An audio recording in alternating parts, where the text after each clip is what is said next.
What's up, everybody? Welcome back to more podiums. Today, I will be giving you guys the top 3 things that I learned from racing the Porsche Cup in 2024 Season 2.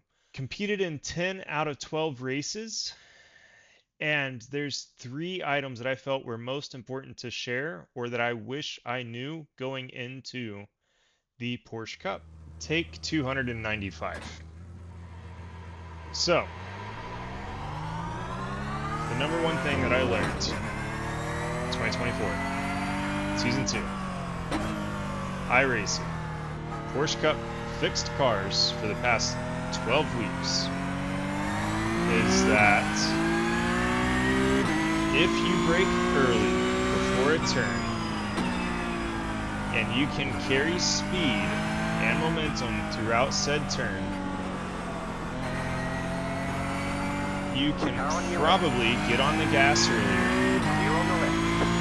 and get a better punch out the line as compared to others.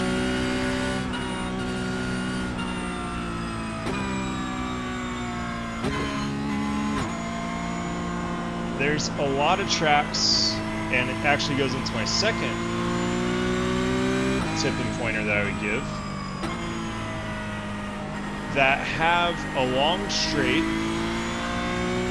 where it is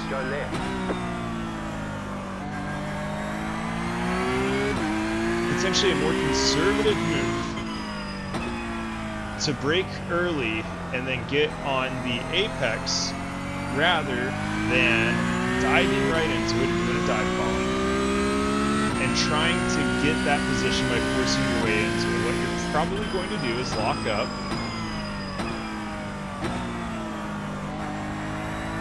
overshoot the apex, and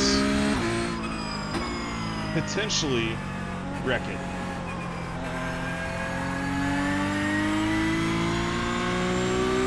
And this actually brings me to my second pointer, which is that you are not going to win the race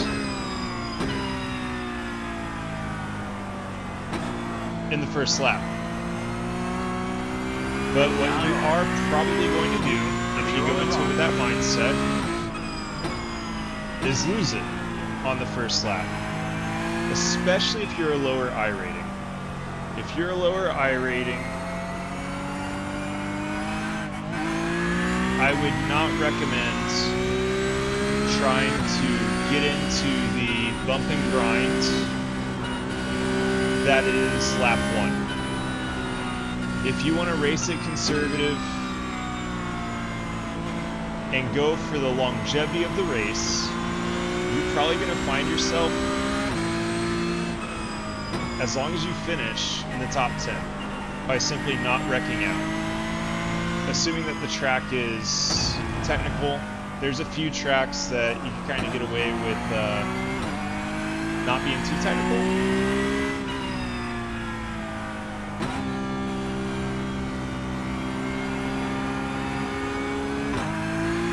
But I would recommend go through the whole race, have the mindset of finish, and finish well. Hit the curve, as compared to try to get first place.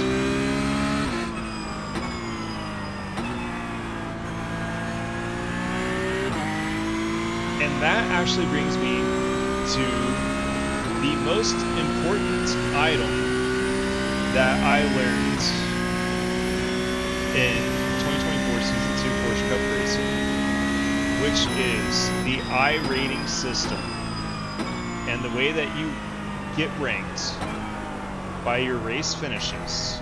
Look at this. I didn't listen to my first piece of advice for shooting apex.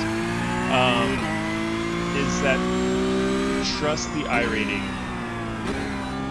and the iRating and your strength of field that you have. I'm currently 1,200 iRating. The strength of field of this is 1,600. I don't expect to be in the top 10 when it comes to qualifying or these time trials or laps. I think I'm currently in 23rd.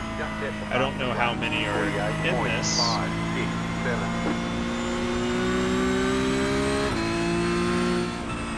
But I think they've nailed it. I think they've got it right.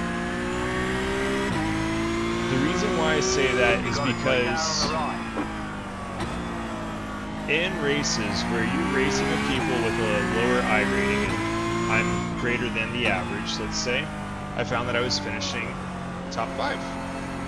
Relative to the percentage, if you broke everybody's iRating in, like where was I in regards to the bell curve of the average strength of field, I was finishing in about that percentage.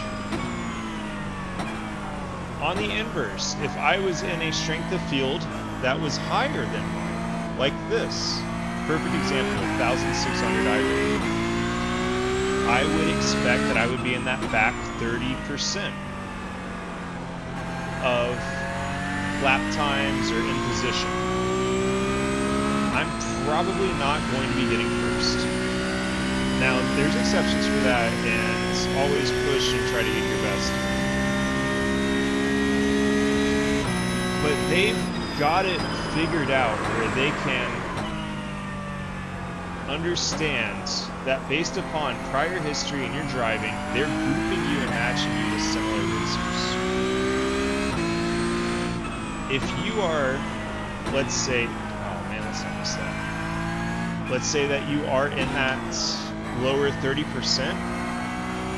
Let's say you have a field of 24 and you qualify in 20th. Focus on getting 19th or 18th. Don't think that you're going to be going in and battling for first, because you're probably not.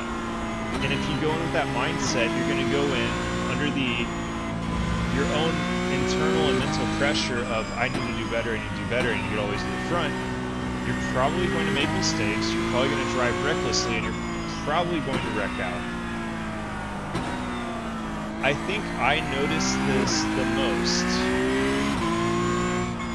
after I went to Sebring in person and I saw how the professional drivers, even though they were competing for 13th, 14th, but they were still competing for that one position. They were still racing and giving it their all,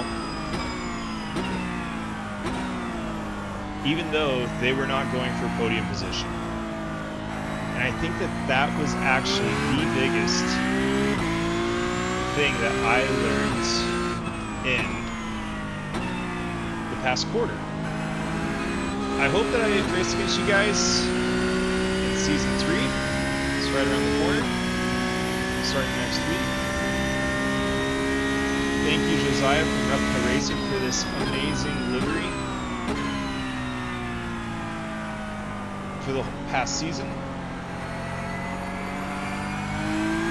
Definitely appreciate it. Thank you for all those at the Chicane Club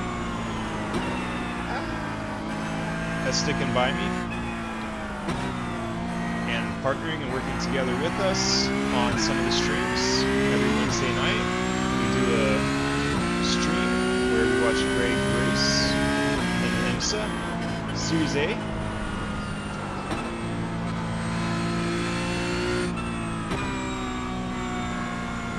Much better driver than that, and then I am. But we have some good banter and go over a handful of things. One of those things that we do go over is car setup, which I find extremely interesting in regards to the mechanics and engineers of how things work.